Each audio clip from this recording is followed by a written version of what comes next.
Bene, buonasera a tutti, benvenuti a questa conferenza. Abbiamo il professor Antonio Trampus, ordinario di Storia Moderna presso Ca' Foscari, che ci farà questa conferenza su Giacomo Casanova. Tutti sapete che l'anno casanoviano si è appena chiuso, è stato il 2025, no? Ecco, però ha prodotto tantissime cose, tra cui anche questo libro che ha fatto il professore, ha scritto il professore, Il mito di un avventuriero, che è Giacomo Casanova. Se qualcuno è interessato, poi qui c'è il libro. Ecco, quindi niente, siamo in attesa di ascoltare tutte queste meraviglie. Ecco, e ti lascio subito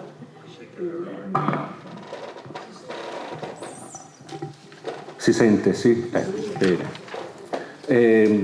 Buon pomeriggio. Grazie per questo invito davanti a un pubblico informato, scettico, scelto, informato e documentato, perché ormai i vittoriesi sanno su Giacomo Casanova e da Ponte molto più di quello che sanno i veneziani stessi, e quindi il mio compito è ancora più impegnativo, perché sono venuto qua con l'idea e il proposito di farvi anche un po' divertire e incuriosire con delle informazioni, delle notizie su Giacomo Casanova che non sono così frequenti da trovare. E per divertirci inizio subito correggendo la nostra gentile ospite sul fatto che l'anno casanoviano si è chiuso nel 2025.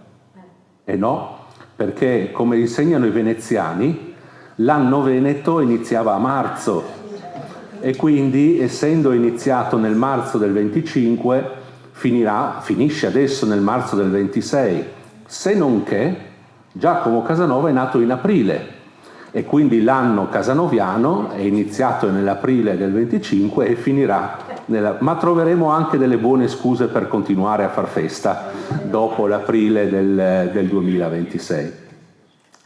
Allora, che cosa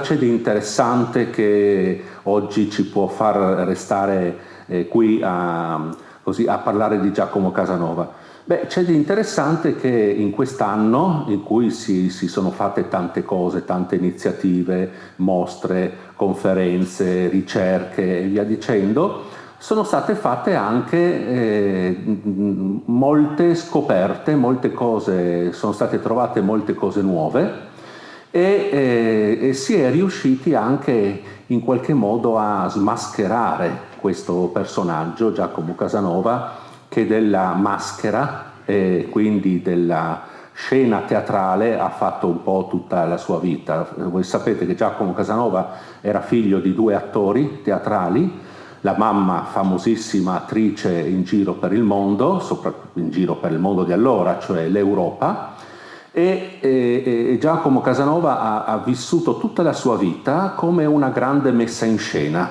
come un grande racconto che ha fatto durante la sua vita, spostandosi da una parte all'altra dell'Europa, e poi ha fatto anche da vecchio quando ha scritto le famose memorie, l'Histoire de ma vie, che è anche una grande messa in scena, come un grande ballo in maschera.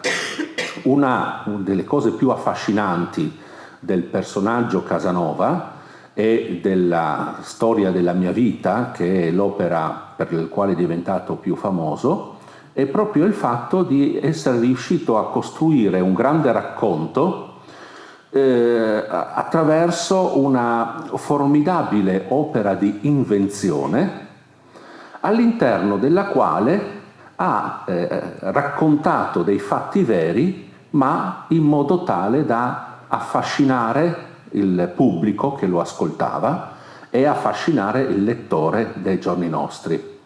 Vi faccio subito un esempio, tanto che su cui poi torneremo. Una delle avventure per cui Giacomo Casanova è diventato più famoso è la famosa storia della mia fuga dai piombi, che era la prigione sotto il tetto di piombo di Palazzo Ducale. E questo è un libro che Giacomo Casanova pubblica in francese nel 1787, ma lo pubblica dopo 30 anni di esperimenti di raccontare questa avventura prima di metterla per iscritto.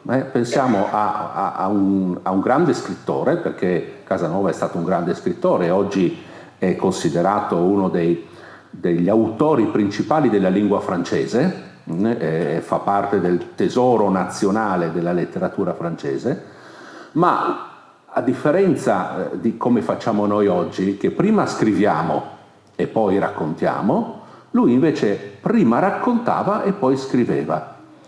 La fuga dei piombi lui la mette per iscritto dopo 30 anni di esperimenti, e ogni volta che andava in giro a raccontare questa avventura avvisava il suo pubblico dicendo: abbiate pazienza perché ho bisogno di almeno 2 ore per raccontare tutta questa storia.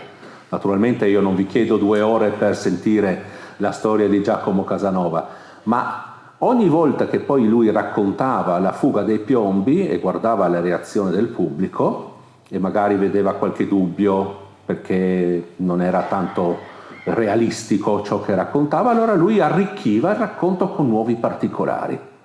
Quindi questo significa un autore del Settecento capace di mettere in piedi questa grande messa in scena, questa grande scenografia che affascinava, come vi dicevo, i contemporanei e affascina anche nei giorni nostri. La cosa però divertente, interessante e spero anche divertente, è che proprio questo suo modo di lavorare, di scrivere e di raccontare se stesso è quello che ha permesso nel tempo la nascita di tante altre fantasie sul personaggio, perché, come vi ho fatto l'esempio della fuga dei piombi, è molto difficile, leggendo Casanova, capire che cosa c'è di vero e che cosa lui ha inventato. Ed è tanto difficile che poi questo ha dato spazio a artisti, letterati, registi teatrali, registi cinematografici che hanno potuto costruire sopra tutta una serie di immagini che hanno contribuito a trasformare Casanova in un mito. Casanova, forse l'ho detto in un'altra occasione anche qui, no? Casanova è uno dei pochissimi casi nella storia in cui un cognome, un nome proprio, è diventato un eponimo, un nome comune, il Casanova. E non ci sono tanti esempi nella Giulio Cesare, ma insomma vogliamo mica mettere sullo stesso piano Giulio Cesare con Casanova, anche se Casanova avrebbe magari voluto questo. Questo libretto, al quale prima si faceva riferimento, è un libretto che vuole proprio spiegare, raccontare come è stato costruito questo mito, a partire da lui stesso, come Casanova ha inventato se stesso. E allora, in questa chiacchierata di oggi, la mia intenzione è quella quindi di mostrarvi come lui ha costruito se stesso, ha costruito questo grande mito che poi è entrato nel cinema e vedete qui alle mie spalle proprio, diciamo così, il simbolo, no? Il momento più simbolico nell'immaginario di tanti di che cos'è diventato Giacomo Casanova. Alla vostra destra vedete quello che forse è l'unico o uno dei 2 soli ritratti veri di Giacomo Casanova. Questo a destra è un disegno fatto dal fratello Francesco quando Giacomo Casanova era giovane, mentre a sinistra, l'avrete probabilmente riconosciuto, è il Casanova di Federico Fellini impersonato da Donald Sutherland. Ecco. Ma dietro questo ci ha messo tanto proprio Giacomo Casanova stesso. E allora proviamo a smascherarlo e a vedere come questo è avvenuto. E il primo esempio, diciamo il primo sketch che vi propongo, è quello dei viaggi di Giacomo Casanova. Giacomo Casanova è stato un grandissimo viaggiatore, nella sua epoca. Pensate che ha viaggiato in un'epoca in cui l'Europa era attraversata dalle guerre, la guerra dei 7 anni, tutte le varie guerre locali, eppure lui viaggiava e si spostava. In questa cartina sono stati segnati tutti i suoi itinerari di viaggio, no? Con questa linea nera. È stato calcolato che ha percorso nella sua vita circa 65.000 chilometri. La maggior parte li ha percorsi in carrozza e a cavallo, pochissimo a piedi e pochissimo per mare. Ha fatto soltanto un paio di viaggi per mare verso Costantinopoli, che era il viaggio di formazione, diciamo così, tradizionale delle persone. Viaggiava sulle carrozze e spesso viaggiava a scrocco, naturalmente, perché come tutti gli avventurieri che si rispettano aveva le mani bucate e appena faceva un po' di soldi li spendeva anche molto rapidamente, perché è tipico poi delle persone che si arricchiscono o che riescono a accumulare una somma di denaro in poco tempo, quella di far seguire questo a dei grandi atti di generosità, e lui li faceva nei confronti delle ragazze, delle donne, offrendo dei pranzi luculliani, facendo arrivare a Berlino le ostriche dell'Arsenale di Venezia, procurandosi dei vini pregiati. Insomma, aveva le mani bucate ed erano più frequenti le situazioni in cui era senza soldi. Forse il suo titolo inventato Cavaliere di Saint-Gall deriva proprio da senza soldi, sans, senza in francese, e Geld in tedesco, e non avendo soldi viaggiava a scrocco. Se leggiamo le memorie di Giacomo Casanova, lui viaggiava facendo l'autostop perché chiedeva dei passaggi ad altri viaggiatori, oppure viaggiava sulle carrozze postali, che sarebbe un po' come l'autobus dei giorni nostri, no? Perché paghi una somma modesta, ti devi arrangiare insieme agli altri viaggiatori, segui degli itinerari predefiniti, fermandoti poi nei luoghi, nelle stazioni di posta, perché appunto le carrozze postali si fermano in luoghi ben determinati. Questa è la ragione, tornando sulla cartina che vi mostravo adesso, per cui il nostro Giacomo Casanova, l'avventuriero per l'eccellenza, e qua cominciamo un po' a smascherarlo, tanto avventuroso in realtà non era, no? Perché il vero avventuriero va verso luoghi ignoti, luoghi pericolosi, magari fa un viaggio oltreoceano come James Cook che scopre l'Australia. Il nostro Giacomo Casanova segue degli itinerari ben definiti, perché sono quelli obbligati, no, dai percorsi postali, e va anche in certi luoghi ben definiti, che sono le grandi capitali europee, perché lì si possono fare i soldi, no? E si possono fare gli affari, si incontrano le persone giuste e via dicendo. Ma poi lui vende molto bene tutto questo, le racconta in maniera molto, molto efficace, talmente efficace che attorno ai suoi veri viaggi costruisce delle storie fantastiche. E allora vi mostro una di queste storie fantastiche, che è uno dei misteri, tra virgolette, che rimangono da scoprire nella vita di Giacomo Casanova. E riguarda proprio le nostre zone, riguarda proprio il territorio veneto. Giacomo Casanova racconta che uno dei suoi primi amori in gioventù, amori poi per lui sono tutti, basta uno sguardo e diventa un grande amore, si calcola, o nelle memorie dice di essersi innamorato di 160 donne o ragazze. Poi c'è un mio amico giornalista che dice che il bagnino di Rimini 160 se le fa soltanto in una stagione. Ma lui, che era un romantico, no? Incontrava uno sguardo e nasceva naturalmente questo grande amore platonico. E allora racconta che da giovane si trova in gondola che da Venezia va verso Mestre, ovviamente non esisteva il ponte ferroviario, no? e quindi si faceva il viaggio in gondola per arrivare a Mestre e poi prendere una carrozza, e in questo viaggio in gondola, sulla stessa gondola c'è una giovane ragazza che insieme allo zio sacerdote sta tornando a casa dopo, diciamo, aver cercato più o meno inutilmente un buon partito da sposare a Venezia.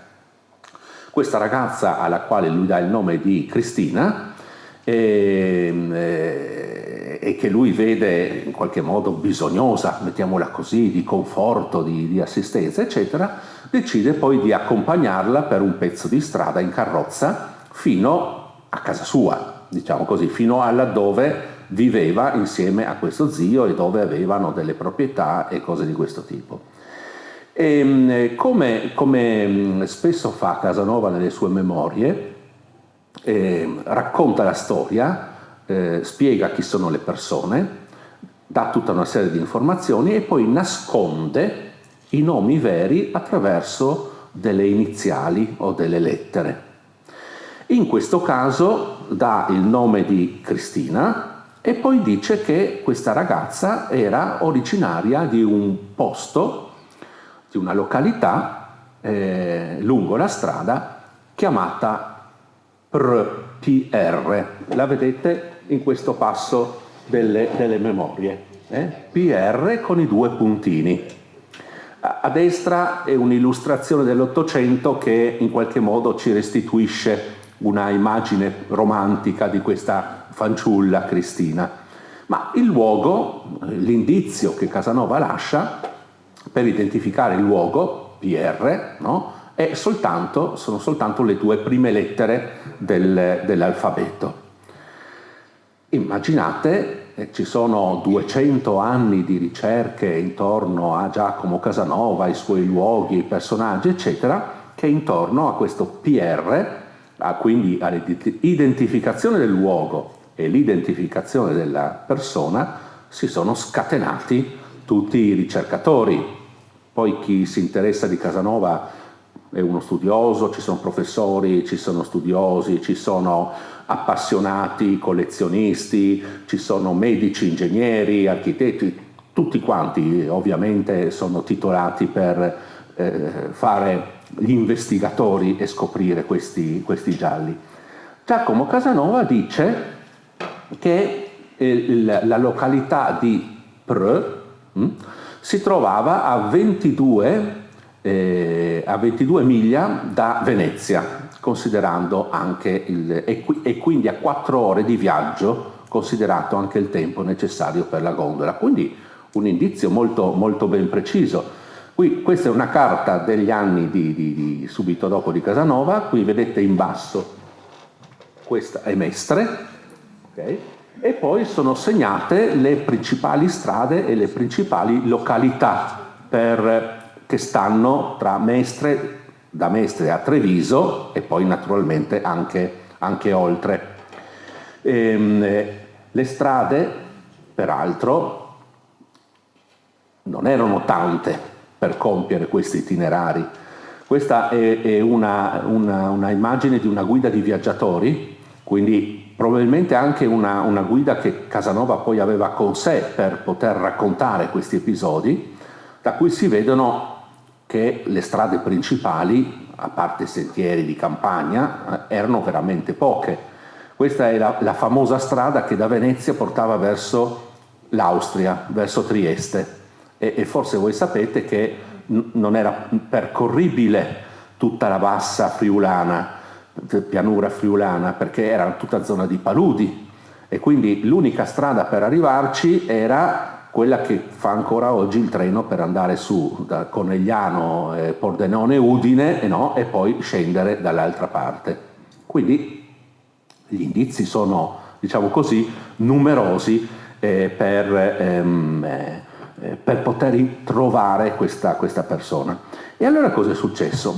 Allora si è cercato di risolvere il mistero, pensando come prima ipotesi che una località che si chiama Preux, vicino a Treviso, dovrebbe essere Preganziol. E quindi tutti si sono fiondati a Preganziol. salvo però naturalmente non trovare nulla a Preganziol, perché a Preganziol ci sono tutti i registri della Chiesa, di nascite, matrimoni, eccetera, ma non c'è nulla, nessun documento che dimostri l'esistenza di una ragazza che aveva quell'età con uno zio prete, una promessa di matrimonio, così come l'aveva descritta Casanova, e via dicendo. E quindi i conti non tornano. Allora, se non è Preganziol, questo ve lo cito soltanto, diciamo così, per curiosità, ci si è domandati quale altro posto poteva essere. E allora si è pensato a Premaor, che conoscete immagino molto meglio di me, verso i confini con il Bellunese, e dove c'era una chiesa parrocchiale che però non era parte della diocesi di Vittorio Veneto, e qua voi siete molto più esperti di me, della diocesi, scusate, di Treviso, dove la ragazza avrebbe dovuto avere la dispensa matrimoniale, ma era a quell'epoca parte della diocesi di Ceneda. E allora neanche qui naturalmente i conti tornano. Se non è neanche Preganziol e neanche Premaor e nessun altro paese che inizia con la PR, allora si è cominciato a pensare che poteva essere qualcosa di diverso con il nome PR, e allora si è andati a cercare Aspresiano. Anche lì registri parrocchiali, eccetera, nessun risultato. Ecco. Questo perché vi ho fatto questo esempio? Perché questo è il tipico modo attraverso il quale Giacomo Casanova inizia a costruire il suo mito, attraverso dei racconti che sono verosimili, racconti di invenzione, noi potremmo anche dire, che però sono composti attraverso una serie di indizi, no? Come un giallo, che invita chi legge o chi fa una ricerca a scovare qual è la realtà. E quindi abbiamo il mistero, perché sicuramente sarà esistita una Cristina con uno zio prete, ma forse non a Preganziol e neanche a Spresiano, ma in qualche altra parte del Veneto, del territorio veneto. E sicuramente c'è un qualche luogo in questa nostra regione in cui ci troviamo, dove un giorno qualcuno scoprirà degli elementi che permetteranno di smascherare, mettiamola così, questa parte del racconto di Casanova. Vi mostro un altro esempio che prima avevo già citato, avevo già introdotto, e che è La prigionia nei piombi, e che è una storia fantastica. Giacomo Casanova ha scritto un intero libro per raccontare la sua prigionia in quella che dichiara essere stata la più infame e orrenda prigione della Repubblica di Venezia. E oggi le guide turistiche a Venezia portano i turisti a vedere la prigione che sta oltre il Ponte dei Sospiri, che però non è la prigione dei piombi, ma sono le prigioni nuove dove stavano i pozzi. In realtà, come molti di noi sanno, la prigione dei piombi non era nell'edificio delle prigioni, ma era sotto il tetto di Palazzo Ducale, coperto da lastre di piombo. E non era una prigione così terribile. Certo, d'estate era caldissimo e non si respirava, d'inverno era freddo, ma insomma venite voi a Venezia d'estate e sapete che fa caldissimo in qualsiasi parte, quindi dura sì. Tra l'altro nella prigione dei piombi la regola della Repubblica di Venezia, ma non solo della Repubblica di Venezia, è che i carcerati dovevano farsi portare il cibo da fuori. Quindi i carcerati avevano dei rapporti con l'esterno, e quanto più erano dei rapporti con persone facoltose, tanto migliore era il vitto, perché non c'era un rancio. E difatti Casanova scrive che si fa portare un piatto di maccheroni, cioè di gnocchi immersi nel burro, sopra un libro dentro il quale è nascosta la lama per scappare dalla prigione. Però la racconta molto bene, la racconta talmente bene, questa storia della sua fuga da questa terribile prigione, di cui lui sarebbe stato l'unico fuggitivo, parentesi, noi oggi sappiamo dai documenti che scappavano tutti regolarmente da quella prigione, e un paio d'anni dopo la fuga di Casanova c'è una fuga di massa di 10 o 12 carcerati di famiglie più o meno per bene che ritornano a casa loro, ma lui la racconta così bene e con tanti particolari. Ricordate, aveva bisogno di 2 ore per raccontare tutta la sua fuga, quindi ci aveva messo tantissimi particolari dentro che gli studiosi hanno ricostruito i suoi movimenti all'interno di questa prigione del Palazzo Ducale. Allora, questo è uno spaccato, forse l'immagine si riesce almeno a intuire. Ho messo questa della facciata perché questo che vedete qui è lo spaccato della prigione dei Piombi, no? Qui sotto è la loggia, no? Con gli archi. E nei diversi piani c'erano diversi usi di questi piani, c'erano gli uffici, c'erano depositi, e poi in alto, fate conto, non si vede il numeretto, ma lì dove sta il numero 18, in alto a destra, c'era il primo piano delle prigioni dei Piombi e poi quello superiore che era a diretto contatto con il sottotetto.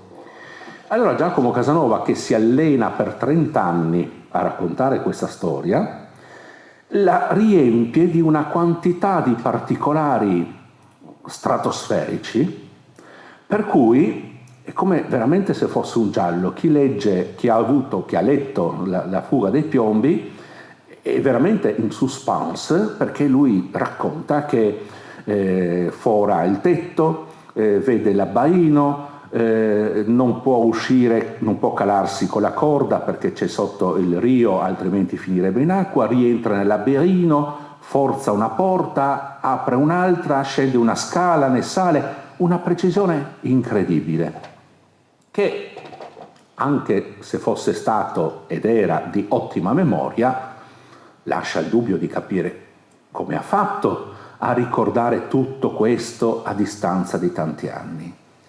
Bene, una delle cose che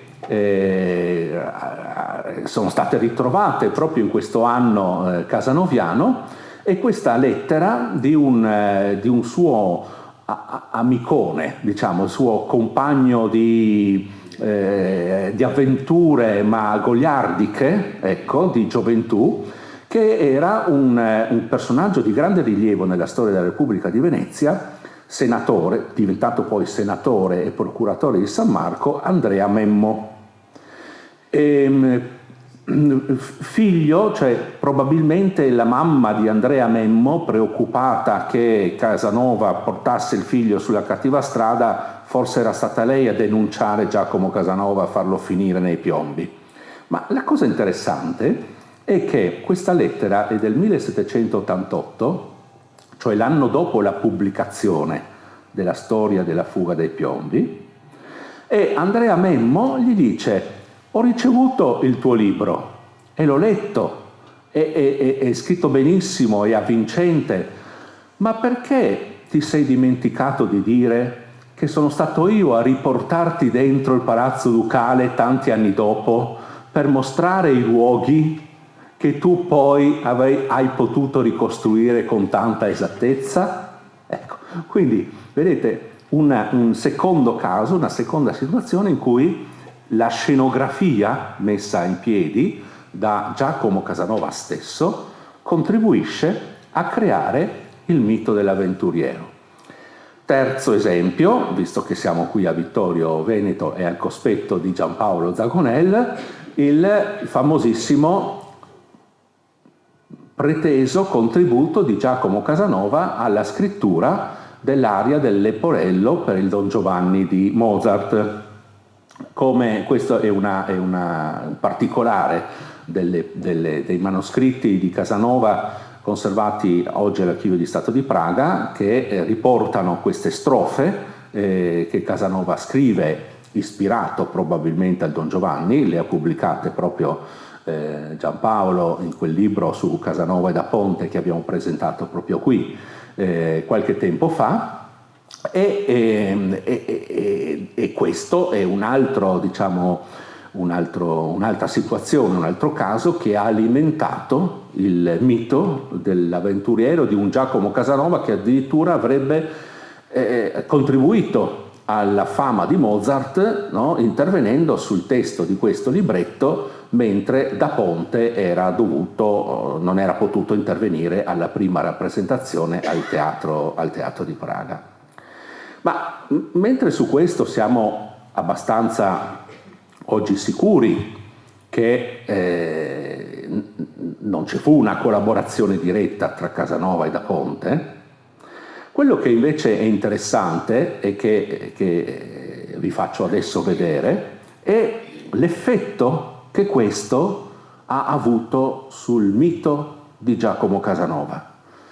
E ve lo mostro attraverso una cosa che conoscono pochissimi, che non verrà pubblicata, non può essere pubblicata naturalmente, ma è una questione su cui abbiamo in qualche modo lavorato insieme con Giampaolo Zagonel negli anni scorsi, legato al fatto che qualsiasi autografo di Giacomo Casanova, proprio perché è diventato un mito, oggi è oggetto di un mercato, okay, a livello antiquario, con delle cifre altissime. Vi mostro questa lettera. È una lettera di Giacomo Casanova che è attualmente in vendita in un sito di un grande antiquario londinese. È una letterina di Giacomo Casanova che per il solo fatto di essere sua è in vendita a 23.000 euro. E c'è gente che spende questi soldi in giro per il mondo per avere un autografo di Giacomo Casanova. E perché questo vi racconto? Perché qualche anno fa ci siamo imbattuti in questa presunta lettera di Giacomo Casanova a Lorenzo da Ponte, che ha fatto fare un salto sulla sedia al massimo studioso internazionale di da Ponte e a tutti gli studiosi di Casanova. Una lettera di Casanova a Lorenzo da Ponte, offerta in vendita sul mercato antiquario.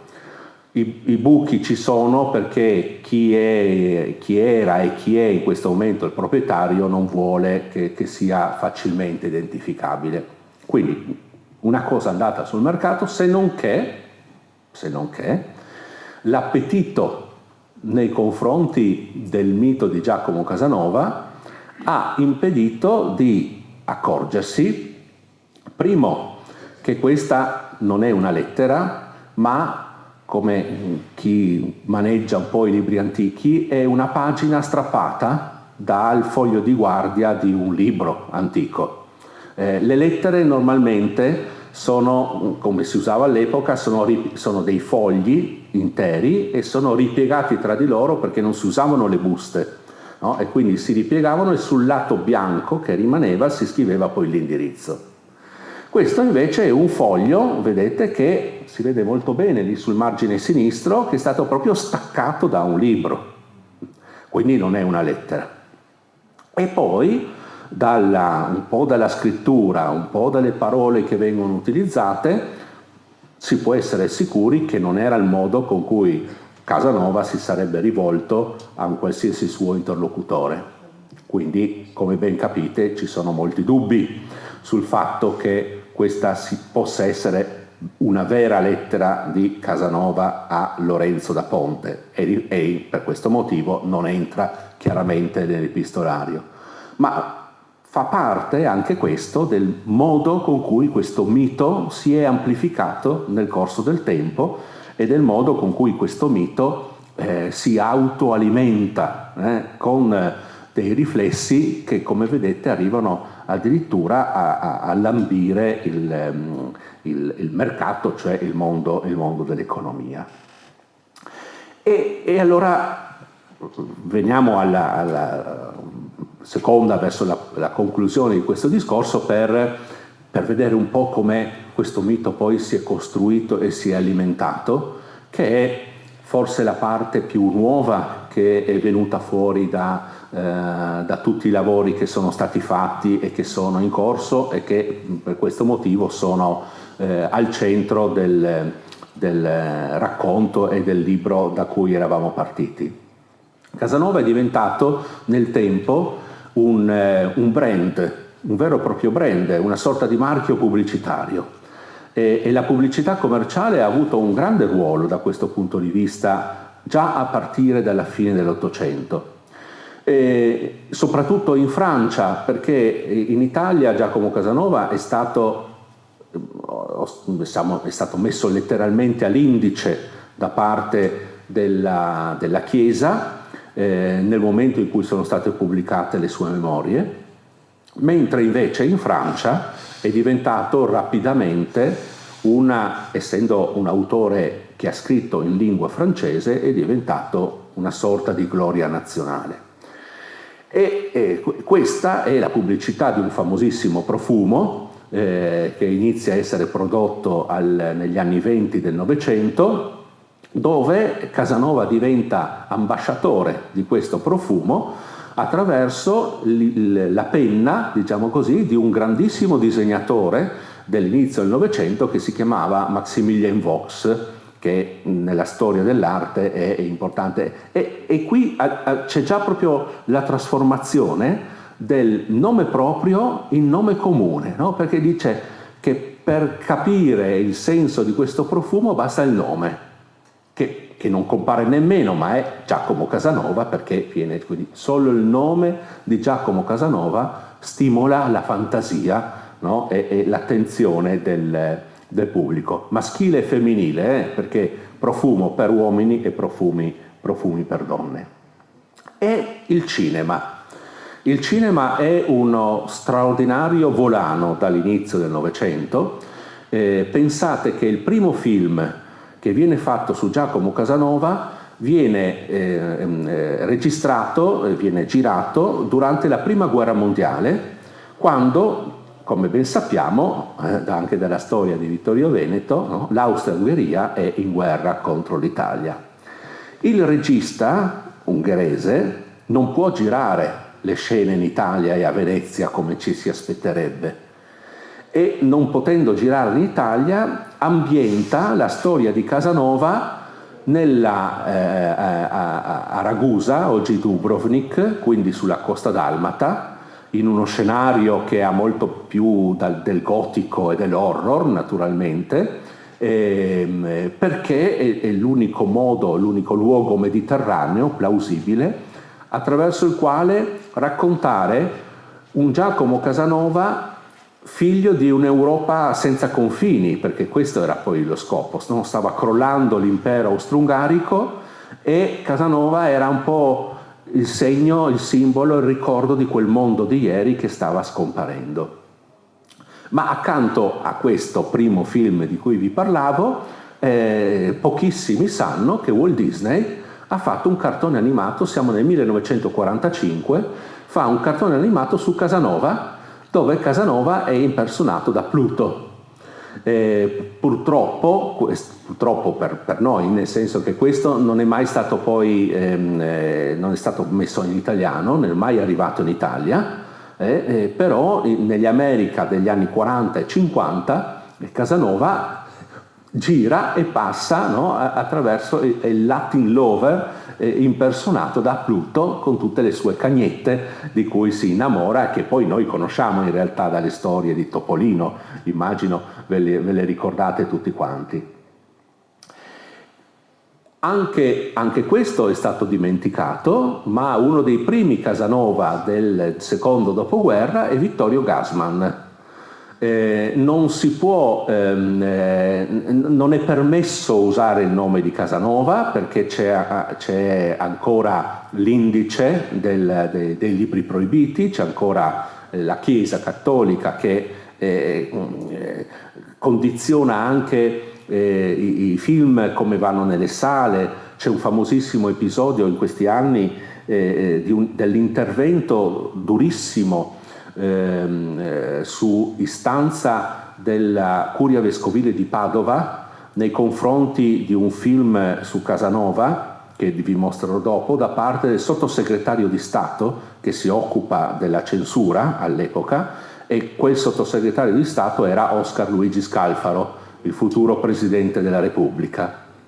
Quindi capite perché nel momento in cui Vittorio Gassman, giovanissimo, lo vedete qui, no? In persona Giacomo Casanova, non si può mettere il nome di Casanova sulla locandina, e il titolo del film è Il Cavaliere Misterioso. Ma tutti sanno che Casanova è Gira, tanto è vero che qui dall'altra parte vedete un calendarietto da barbiere che si usavano per distribuire per la fine dell'anno, no? Che riproduce le scene del film.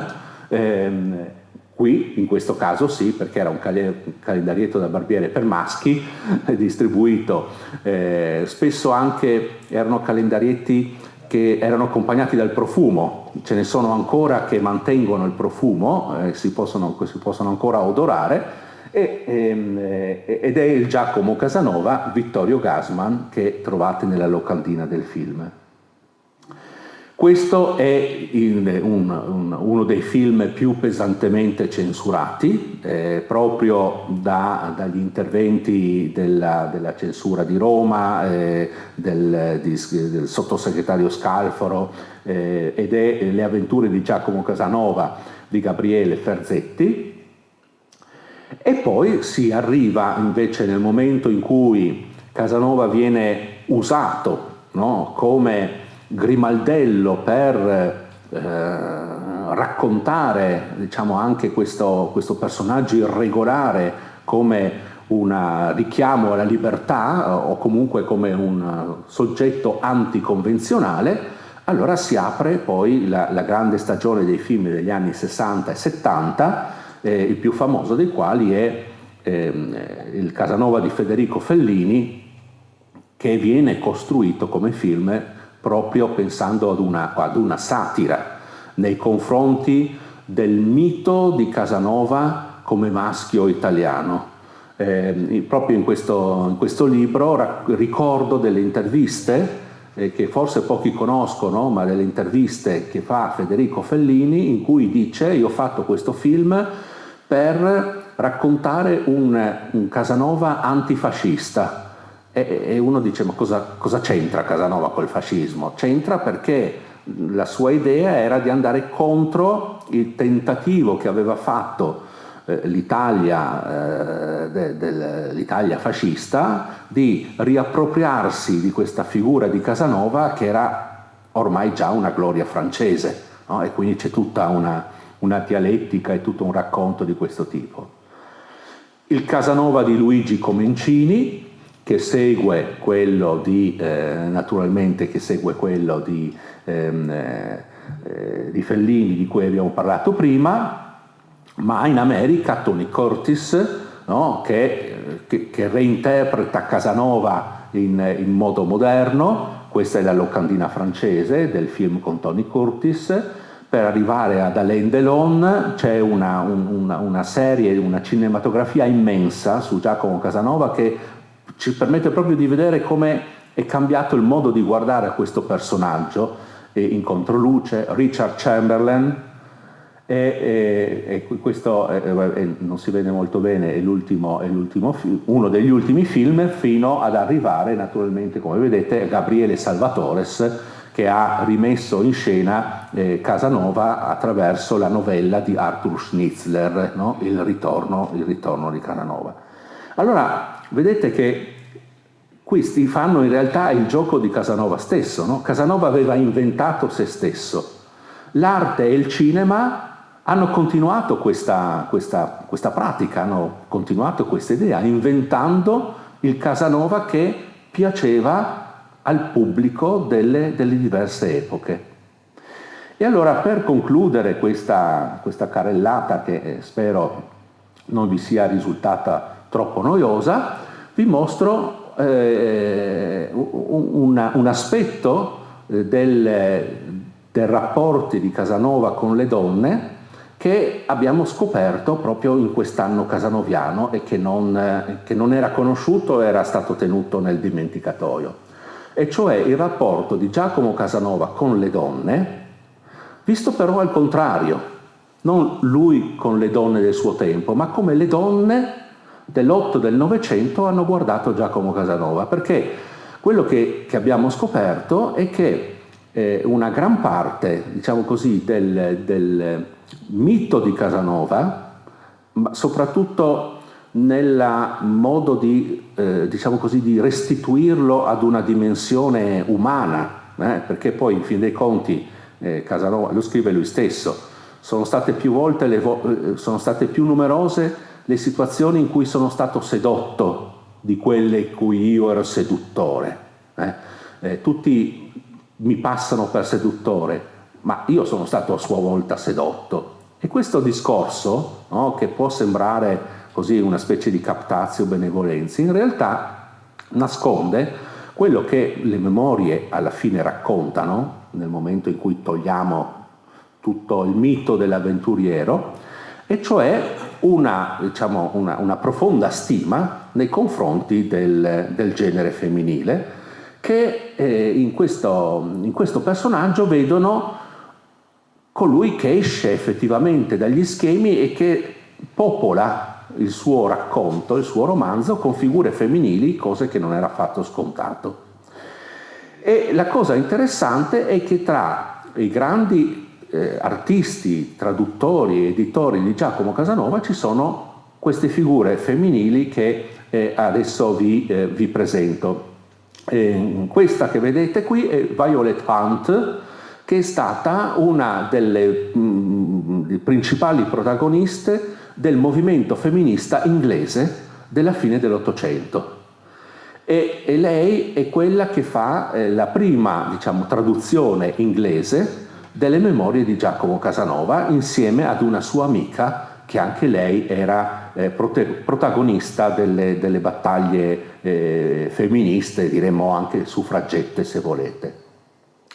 Questa invece è un'artista di origine scandinava, vissuta però in Francia, che si chiamava Gerda Wegener, e che è stata all'inizio del Novecento, negli anni *20, la più grande illustratrice delle memorie di Giacomo Casanova, è quella che abbiamo messo anche nell'invito a questa conferenza.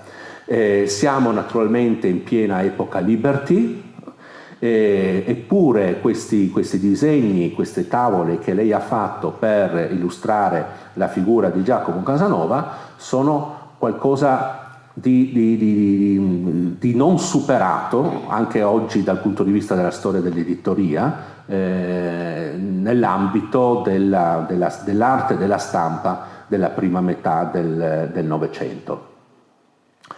Quest'altra signora invece che abbiamo scoperto e portato all'attenzione degli svizzeri, perché abbiamo fatto una mostra che si è appena chiusa a Ginevra su Giacomo Casanova e la Svizzera.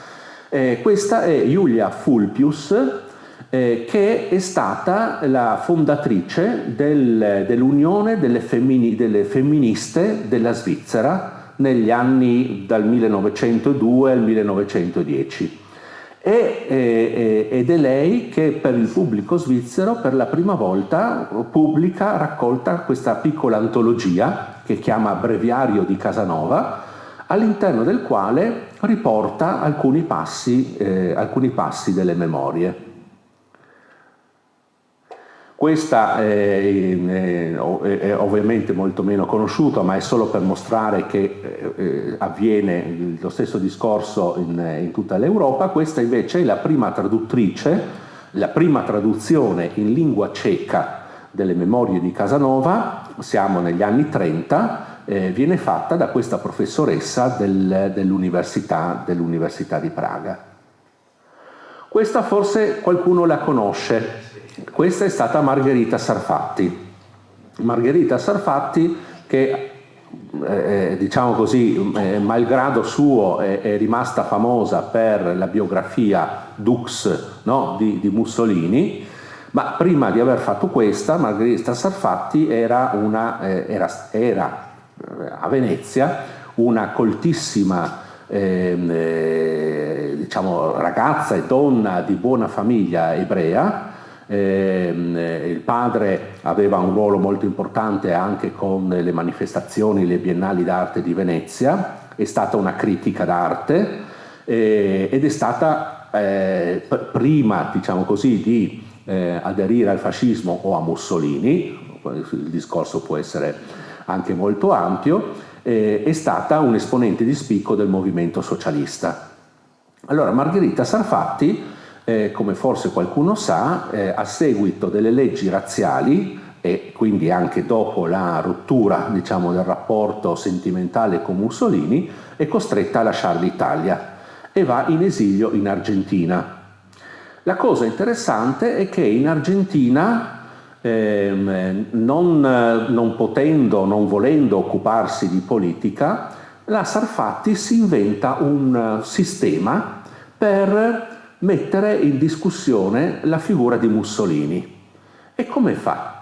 Lo fa facendo la contrapposizione tra Casanova e Don Giovanni e concentrando la sua attenzione sulle memorie di Casanova, seguendo l'idea che Casanova è il personaggio umano realmente esistito, con le sue fragilità e anche le sue disavventure, e che rappresenta quindi il vero, tra virgolette, spirito italiano, e invece il Don Giovanni, che è una figura della letteratura, che è un personaggio crudele, che è disposto anche a sacrificare i sentimenti e a uccidere le persone, come succede poi nella vicenda del Don Giovanni.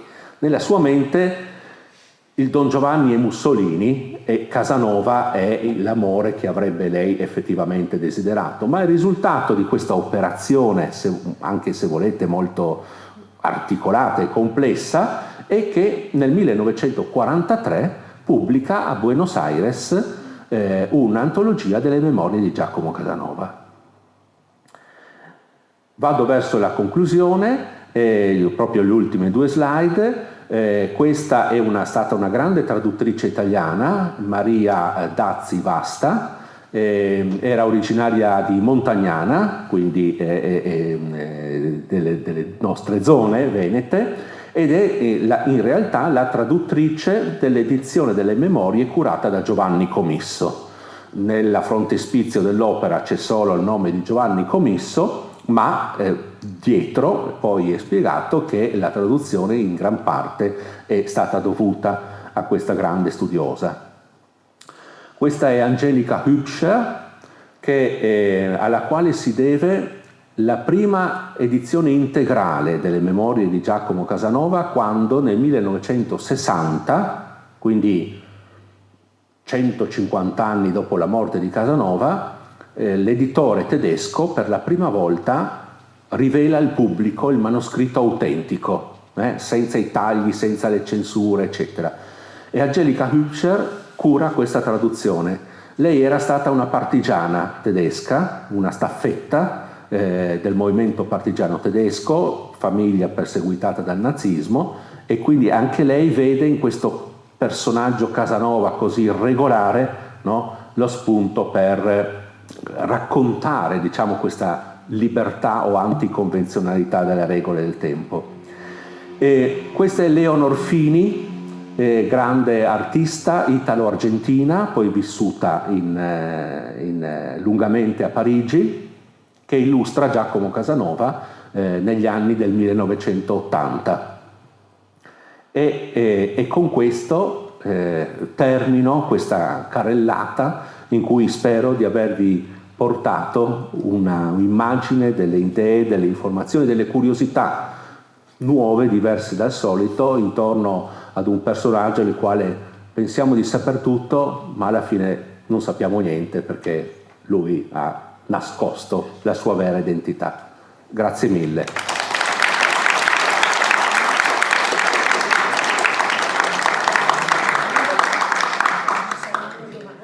Se ci sono delle domande.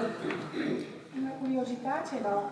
praticamente è tutto un bluff allora, o c'è qualcosa di vero che sappiamo di lui? Cioè la sua vita reale ha avuto veramente qualche donna, dei figli, no? Niente, quindi?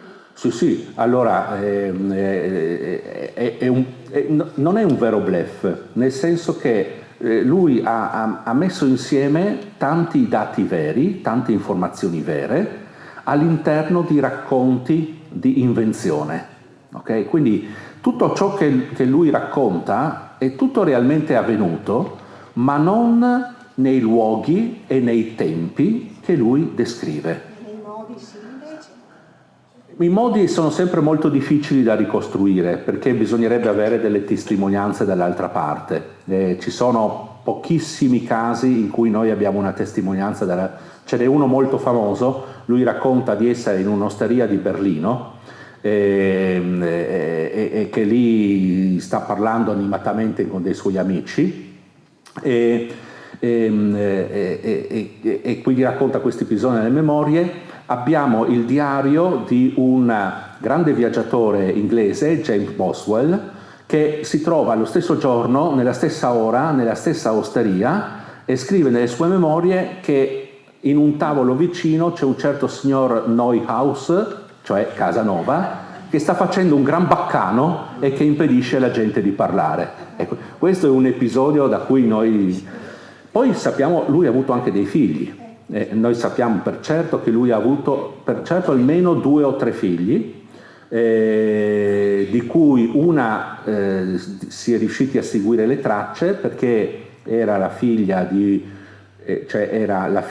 una ragazza che aveva conosciuto a Venezia, che si chiamava Teresa Immer, che poi segue nei vari percorsi. Questa ragazza finisce a Londra, sposata Cornelis, ha una casa che è un porto di mare di tanta gente e anche della buona società, e ha una figlia che Casanova in un certo senso riconosce come sua, ammette di riconoscere come sua, e sappiamo che poi questa figlia sopravvive fino agli anni 40 dell'Ottocento.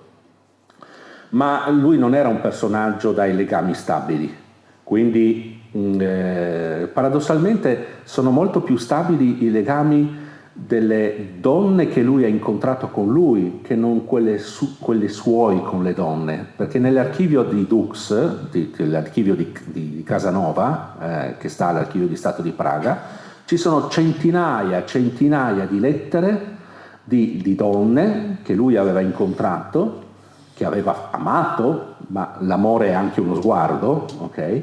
E che negli anni hanno continuato a scriverle, anche molti anni dopo averlo conosciuto, sempre con affetto e sempre con ammirazione. Senti Antonio, le memorie finiscono nel 1774, dopo i 18 anni di esilio cosiddetto dalla fuga dei piombi.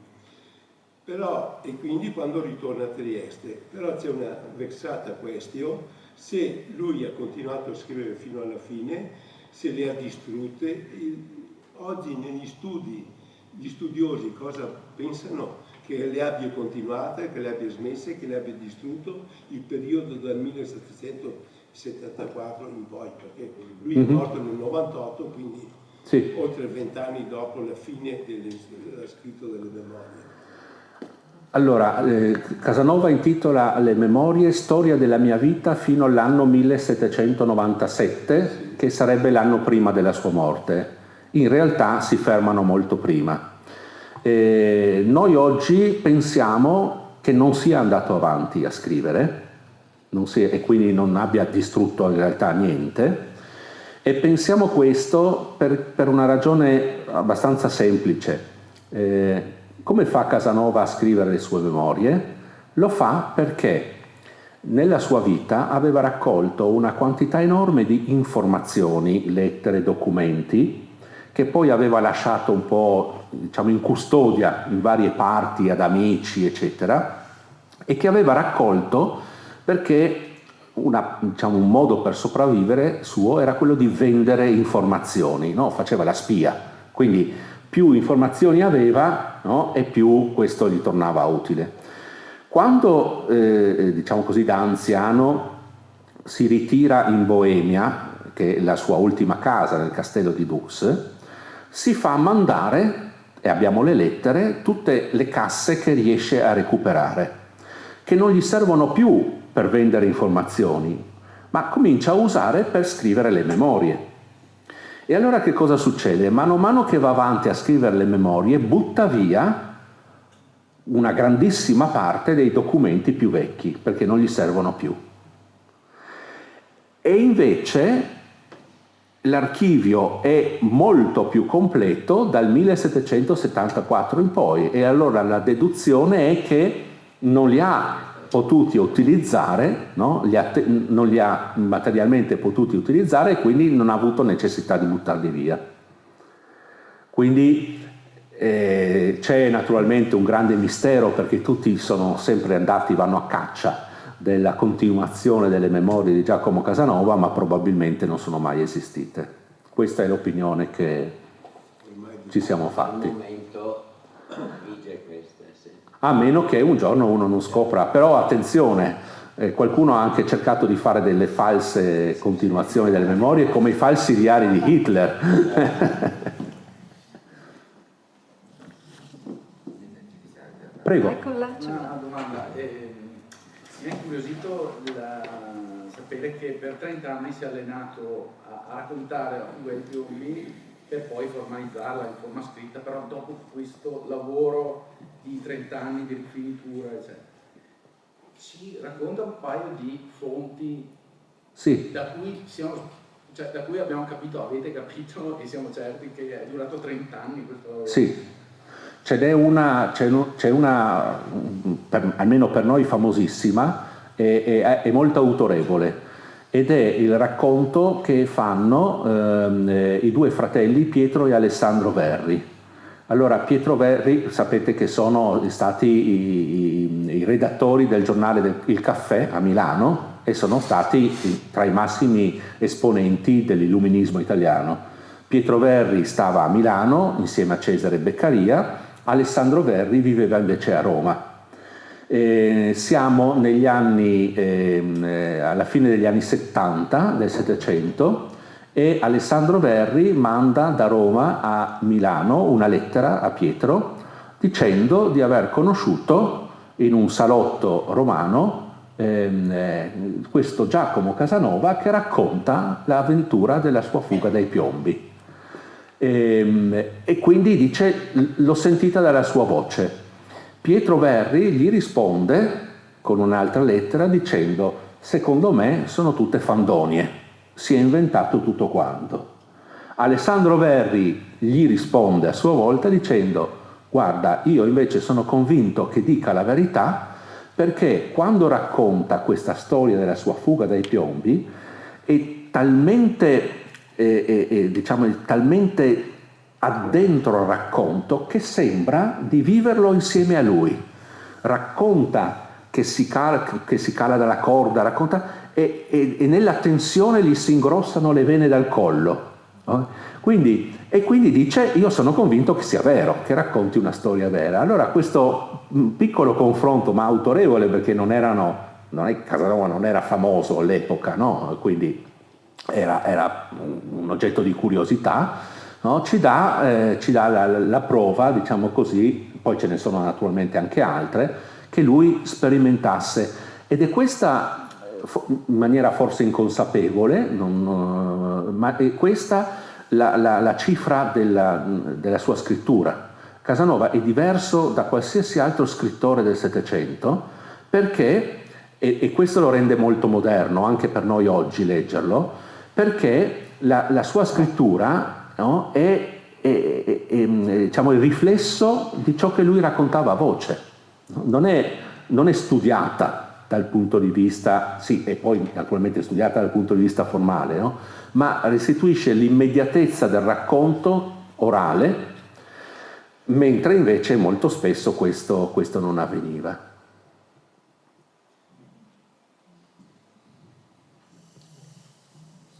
Allora, bene. Vale la pena di ricordare forse che, visto che hai citato Margherita Sarfatti, Sì. lei è sposata a Sarfatti, in realtà è Grassini, è nata a Conegliano. Ah, è nata con questo... Vale la pena di ricordarlo. questo non... Suo Sì, papà, però insomma è di Conegliano, la famiglia è coneglianese. Lei era Laudadio Grassini, infatti, che era un famoso, insomma, sì. Stato sindaco di San Giorgio. sì, insomma, sì, la famiglia è di qua, di Conegliano. Bene, allora io volevo ricordare una cosa, che l'11 aprile, è un sabato mattina, tra le 9 e le 13, qui faremo un convegno di storia locale nel 160° anniversario dell'unione dei due comuni di Ceneda e Serravalle. Quindi è una cosa importante. Avremo un bel numero di relatori, tra cui anche il professor Trampus sarà il primo a parlare, a introdurre proprio la storia, il momento storico in cui avviene questa unione, e il titolo è 1866 Ceneda, Serravalle, Vittorio. Quindi no? Facciamo Ceneda, Serravalle e poi da qui nasce Vittorio. Quindi l'appuntamento è proprio l'11 aprile qui tra le 9 e le 13 la mattina. Ecco, io ricordo che c'è il libro del professore Giacomo Casanova, Il mito di un avventuriero, per chi è interessato, Carroccio Editore, e niente, abbiamo appuntamento quindi l'11 aprile con tutti, speriamo di vedervi. Grazie Antonio. Grazie a voi.